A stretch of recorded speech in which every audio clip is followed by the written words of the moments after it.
And now, ladies and gentlemen, we turn to Ward 4. In Ward 4, there are two running for this seat, John Roberts, the incumbent, and Dallas DeCroy. And so we're going to be hearing from both gentlemen. Gentlemen, will you please take your podiums?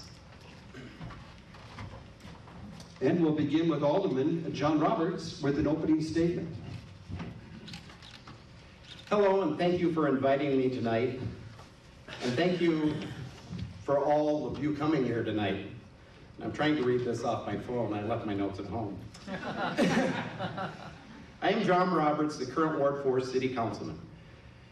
I am a third-generation Rapid Cityan. My wife, Brenda, and I have 6 boys and 4 grandchildren. Last fall, I left a position at the Pennington County Jail, reforming lives for almost 14 years to realize the American dream for young families at the real estate group in Rapid City, South Dakota. I am very proud of my new career and the first-time homebuyers I've been helping find affordable housing in Rapid City. It gives me hope for our future. The future is bright. We can get a lot done in our community without taking taxpayers' dollars just as we did raising the quality of life in North Rapid through community donations to create Willow Park on the corner of Lemon Avenue and Monroe Street. Being a city councilman is more than sitting through committee meetings and council meetings, but is being a part of your community and proactively finding ways to enhance the quality of life for your constituents, other than just spending and increasing property tax. I believe we need to work hard on economic development in Rapid City, which is why in the last 4 years on the City Council, I have never voted to raise your property taxes. With the expansion of our tax base, we're offsetting the need for property tax increases in Rapid City. I believe that the power of the government lies in the voices of the people and not the whim of the politician. That is why I'm a fiscal conservative. And I want to thank everybody for inviting me out here again tonight, and I hope that you'll vote for me, John Roberts, on June 2nd. Thank you. Thank you, John. Dallas, opening statement. Good evening, ladies and gentlemen. My name is Dallas DeCroy Sr., and I humbly welcome this opportunity to offer a different voice for my community, Ward 4. As President Obama so eloquently stated in his candidacy speech in 2004, tonight is a particular honor for me because, let's face it, my presence on this stage is very unlikely. It was suggested to me a few months ago that I run for City Council. It was suggested to me because of my view on issues concerning all of our people and some pressing issues here in Rapid City, namely race and human relations, drug and alcohol problems, employment, etc. It has been quite the experience. I have been called an agitator and an uppity Indian. Well, you can't have clean clothes without an agitator. And since I'm not afraid to help the people sort the laundry, identify the problem areas, and get to cleaning, then I will wear that label proudly. As far as being an uppity Indian, to me that label means a sellout. So seeing as I'm not a sellout or a token Indian, I will toss that label aside. I'm a simple man from simple beginnings. I grew up on the north side of town. I know the struggle and how to make something out of nothing. It's true, I'm 39 years old and an enrolled member of the Oglala Sioux tribe. I'm a former bouncer and security guard. I know how to deal with people who have false courage. A former cultural mentor. Without a culture, language, faith, or belief, how can a people survive? And a roofer of 16 plus seasons. One of the most dangerous, difficult, and rewarding work one could ever do.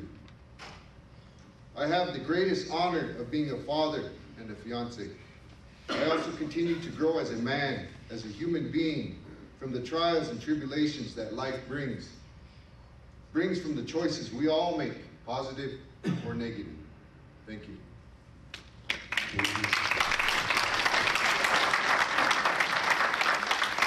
Once again, we begin with our first question, and this will go to Dallas. What is the basis of your moral compass, and how will that influence what you decide is best for Rapid City? My moral compass. My Lakota way of life. The core values of courage, respect, humility, and generosity. It is not the matter of what I say that's important to me, but rather what is important to the people. I have the courage and strength to bring forth the issues of the people of Ward 4 and Rapid City for that matter.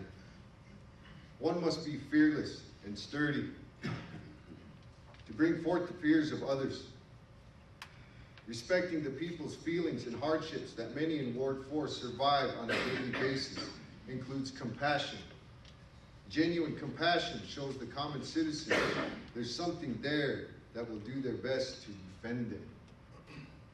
Humility, putting the needs and wants of the people before your own, putting yourself to the hazard on behalf of the silent majority's true difficulties.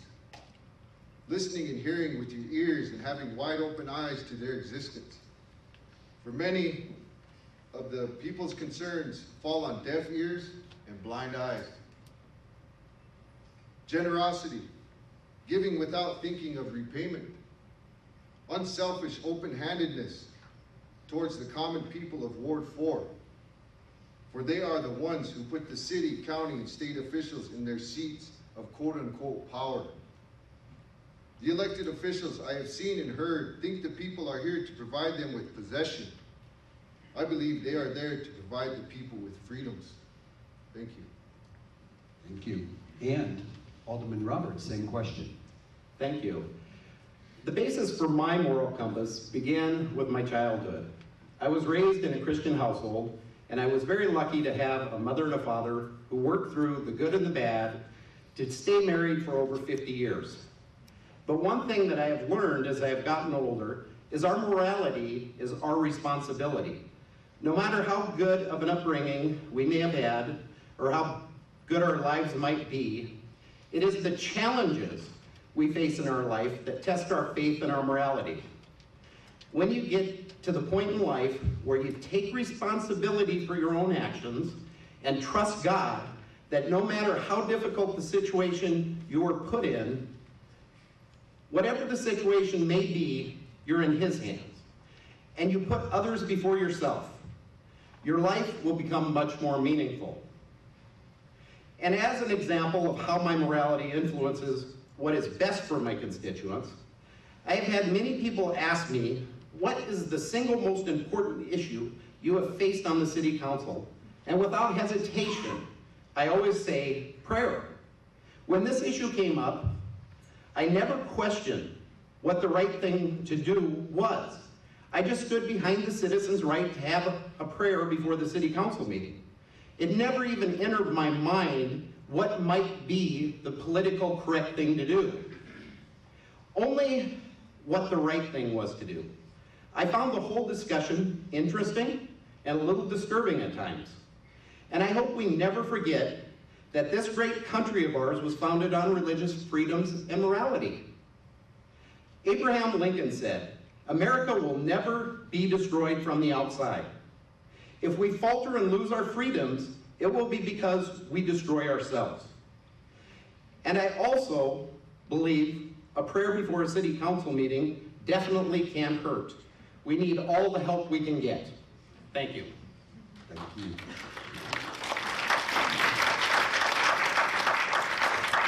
Our second question tonight, once again, what 3 city issues are most important to you, and how do you propose to deal with them? We'll begin with you, John. Thank you. The first one is infrastructure, and especially the streets in our neighborhood of Rapid City. We need to use more of the Vision Fund money to fund the much-needed revitalization of the neighborhood streets all over town. Talking to a resident recently in North Rapid, a man who has lived in his home for over 30 years, and he told me that in those 30 years, he has never had any major work done on the road in front of his house. I find that appalling. We have added a lot of infrastructure money over the last 4 years and have taken care of or are working on a lot of the major streets in Rapid City. Now it is time to put more emphasis on neighborhood infrastructure. Affordable living. I will keep working diligently on the problem of substandard housing through making slumlords accountable for their properties.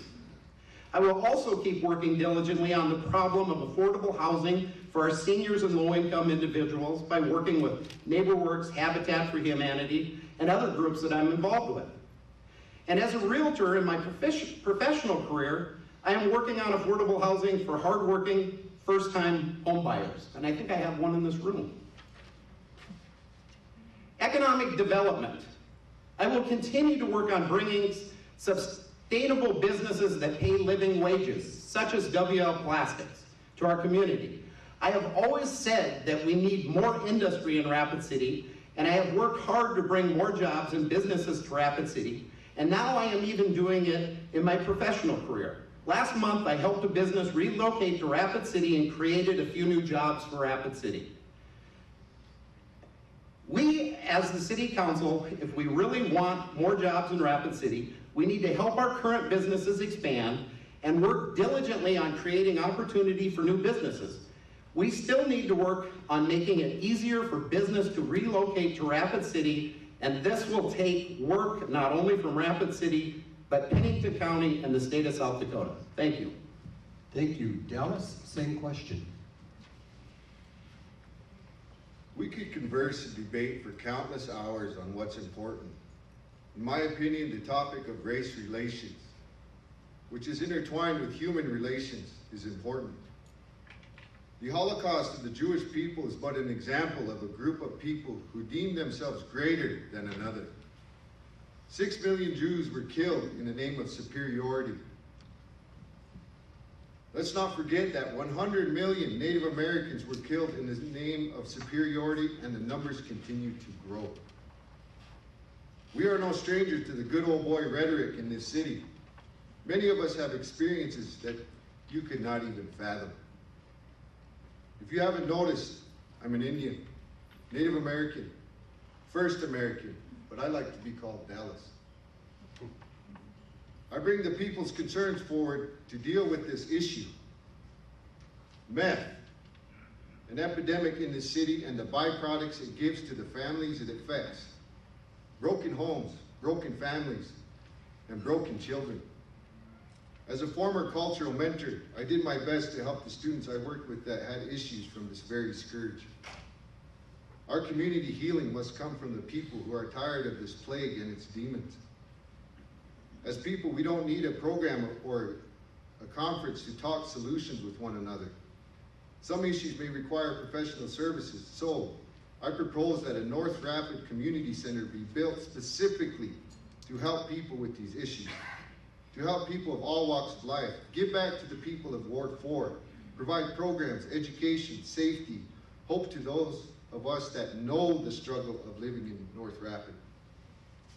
Solutions also have to start in each and every home. People helping people, people taking back their very lives, empowering each other to stand strong and work towards a common goal. Aristotle once said, "The whole is greater than the sum of its parts." Unity in the community. Thank you. Thank you. And now we'll hear a closing statement, and we'll begin with you, Dallas. I bid you a good night with some final thoughts. President Obama also stated in 2004, "Now even as we speak, there are those who are preparing to devise the spin masters and the negative ad peddlers who embrace the politics of anything goes. I say to you, there's not one citizen out there who does not have a past. Through my own belief system and way of life, I will bring strength and courage to usher the issues of the people of Ward 4 to light. Yes, infrastructure is important, Yes, the city needs to function and survive, but if the people are in chaos and turmoil, it's only a matter of time before the pot boils over. Imagine solidarity, a brighter future and hope for the children and younger generation. In the end, we all will meet the Creator from whatever faith you follow. Wouldn't it be a relief to genuinely say that we left a legacy of positive change for the children to have a bright and prosperous life and future? Thank you. Thank you. Alderman Roberts. Thank you. I want to thank the Family Heritage Alliance, its board of directors, and Dale Barcher for inviting me to this forum. I've been blessed and humbled to be your Ward 4 councilman for the last 4 years. And with your support, I would be honored to be your councilman for the next 2 years. One thing I have learned very quickly when I was elected to become your councilman was there is a very large learning curve for the city council. And I believe, above all, my experience and knowledge is a huge asset to my constituents. We together have made a lot of progress within Rapid City over the last 4 years, and still have a lot that needs to be addressed. With a lot of hard work and the support of the people, I look forward to building on what we have already done and making Rapid City an even better place for all of its residents. Please remember to vote John Roberts on June 2nd. And I want to leave you with a quote, not from Obama, but from Ronald Reagan. We are never defeated unless we give up on God. Thank you. Thank you. We thank Dallas and John for coming tonight and sharing.